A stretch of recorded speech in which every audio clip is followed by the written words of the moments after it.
good afternoon. So on behalf of Shari and myself, welcome to our special webinar, Cardio.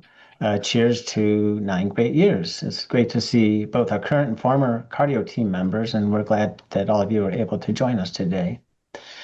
As you know, I've opened every other webinar with this slide, and I just wanted to show this slide one last time as it really does highlight who we are, what we do, and the various ways that we set out to achieve our goal of improving cardiovascular and diabetes health outcomes and eliminating disparities in Ohio's Medicaid population. I've also shown this slide at every webinar, and as we reflect back on our 9 great years, we just wanted to once again acknowledge and thank our sponsor, the Ohio Department of Medicaid, and our administrative partner, the Ohio Colleges of Medicine Government Resource Center. And of course, Ohio's 7 schools of medicine who've made the Cardio Collaborative such an amazing success. You know, we truly did create a statewide collaborative and not just in name only. So next slide. So over the next hour, we're going to celebrate the highlights and the accomplishments of cardio. We're going to hear from the Ohio Department of Medicaid, as well as our cardio PIs and our team leads. And we'll be taking a walk down memory lane as many things have changed over the years, and we really do have so much to be proud of. I just want to welcome both Dr. Mary Applegate, the medical director for the Ohio Department of Medicaid, as well as Dr. Jacqueline Morris, the assistant medical director for the Ohio Department of Medicaid. And Dr. Applegate, it's really your vision for the statewide health collaborative to improve the quality of care for Medicaid enrollees, which with a real focus on hypertension and diabetes, other cardiovascular risk factors, as well as non-medical determinants of health, really served as a foundation for cardio. And this makes it all the more special that you're here with us today. So welcome, Dr. Applegate and Dr. Morse. Thank you. Thank you so much, Dr. Konstan, and also Dr. Bolen. I recognize many of the others, Dr. Beverly and others. Thank you so much for taking the chance to try to do something differently. So I think we're at a point now in history that there's more than one learning network. But at the time that we were doing this, there wasn't that much work in the adult space, and especially not focused on families in the Medicaid program who actually bring additional challenges to it. So that's one thing. And then the next thing is to welcome the managed care plans to joining your particular party and trying to do a better job taking care of the types of conditions that lead to premature death, and especially for families that are impoverished. So that was new at the time, and I feel like I've come full circle because I remember starting this with you, and I'll be closing my tenure as the full-time medical director of the agency here over the summer, handing things to Dr. Dana Valangian as well as to Dr. Morse. What I will say here is bringing a population health focus was unique at the time when health systems took care of individuals only. And what we understand is if we really want to have impact, we have to look at large groups of people who have common needs and then have those needs be met as a matter of system design, as opposed to who can fight the hardest to get what we feel like they should get somewhat easily to just be able to control these kinds of conditions that lead to premature cardiovascular death. So hats off to your entire group for your willingness to work with us and think about different kinds of ideas. I think it's been super important to lean on implementation science as a foundation. So not just the enormous subject matter expertise that your group has had, but to have a standardized process so that people could work together and more reliably get to the kinds of outcomes that we liked. So in the beginning, we chose practice sites that were already in disadvantaged areas. And so it was wonderful to be able to see that we were able to make improvements there, because lots of efforts, if you're not focusing on that, we actually widen the disparities. So because of the way this was designed, we were able to achieve outcomes for members in our Medicaid program, which we hadn't been able to achieve before quite to this degree. So we were able to get the managed care plans over time to actually work together with one voice. So beyond just looking at medications and adherence, for example,